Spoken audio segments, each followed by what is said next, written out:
Welcome to a brand new episode of Law and Batting Order. I'm your host, Tony Iliakostas. Here are some quick hits from the past week.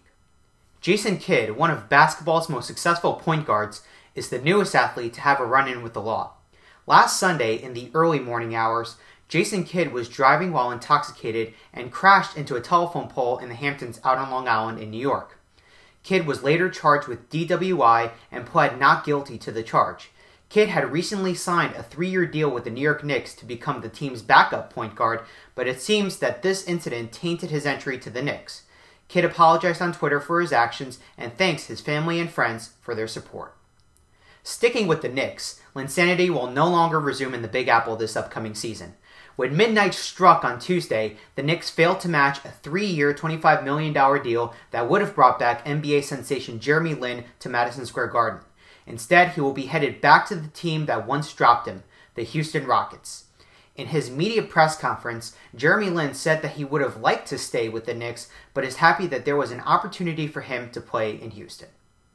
We rarely talk about hockey here on Law and Batting Order, but a major headline has emerged in the recent labor talks between the National Hockey League and the NHL Players Association. This week, the NHL and NHLPA negotiated the terms of their new collective bargaining agreement that is set to expire this upcoming September.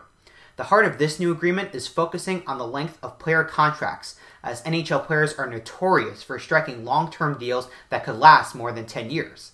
Labor talks will resume next week, so it'll be interesting to see if any progress will be made with respect to the future of hockey. Today's Order in the Court will be discussing the sudden surge in NFL player arrests that we have seen this offseason. The NFL has been notorious for the vast number of player arrests year after year. This offseason, however, has been unique. Since Super Bowl Sunday, which fell on February 5th, there have been at least 24 arrests of NFL players.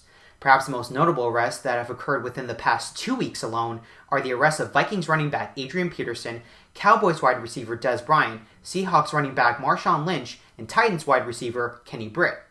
Adrian Peterson was charged with resisting arrest, Dez Bryant was arrested for family violence related to his mother, and Britt and Lynch were arrested for driving under the influence of alcohol. To enumerate the crimes and laws of each of these offenses would be rather long, so today's episode will focus on the DUI arrest of Marshawn Lynch and the family violence charge against Dez Bryant. I'll also spend some time talking about the pressure that NFL Commissioner Roger Goodell might be facing and what he may do to put a stop to these player arrests. First, let's talk about Dez Bryant's arrest. From various news sources, all the reports suggest that Dez Bryant made contact with his mother and assaulted her, which led to Dez Bryant's mother calling 911 and reporting to the dispatcher that he assaulted her. Dez Bryant has been charged with a Class A misdemeanor charge for assaulting a female family member. The law on assault is laid out in Texas's Penal Code Section 22.01, subsection A, which reads as follows. A person commits an offense if the person intentionally, knowingly, or recklessly causes bodily injury to another, including the person's spouse, intentionally or knowingly threatens another with imminent bodily injury, including the person's spouse, or intentionally or knowingly causes physical contact with another when the person knows or should reasonably believe that the other will regard the contact as offensive or provocative. The misdemeanor Class A charge is laid out in subsection B2, stating in relevant part that an offense is a Class A charge if the offense is committed against a person whose relationship to or association with the defendant is described by 71.003 of the Family Code. Subsection B continues to list off certain conditions for how someone can be charged with a Class A misdemeanor charge, but because of the sparse amount of facts we have, it wouldn't be worth mentioning the law on that. Briefly, 71.003 of the Family Code applies in this case because that law qualifies Dez Bryant's mother as a member of Dez's family. However, more facts must come out of this case, but it would be up to the prosecution to prove that Dez intentionally, knowingly, or recklessly caused bodily injury against his mother. This information could be collected from Dez Bryant's mother, the victim here, any eyewitnesses, and perhaps the 911 call. As of today, this case has been taken to the Dallas County District Attorney's Office to decide whether or not to prosecute Bryant. Next, let's talk about Marshawn Lynch's DUI arrest in Oakland, California.